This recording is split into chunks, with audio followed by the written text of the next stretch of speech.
What do we say to someone who just lost someone to suicide, or we lost somebody to drug overdose? If we think about that, even kind of more typical ways of dying in an accident, or dying through old age, or dying from sickness, even in those circumstances, most people are at a loss of how to talk about this, right?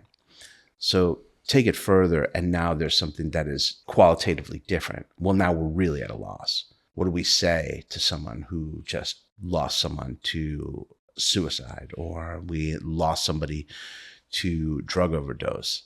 And I think a lot of times those family members, they feel that judgment and they feel that stigma.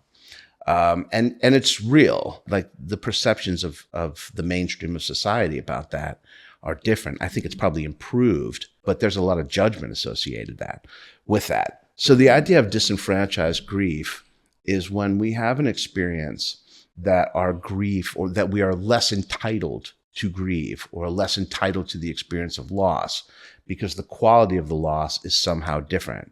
So if society judges your son at having been a substance abuser and he dies of a drug overdose, and I don't want to say I don't like anybody's son, right, as dying from a drug overdose, and we view that as qualitatively different than if he died in a plane crash, then you're kind of, what's being withheld from the family is the social supports that are actually necessary to move through the grief process, because you can feel that people are judging you and judging your son, and maybe they're thinking you're not going to get the same support. It's not going to be viewed as a tragedy. It's going to be viewed as something else.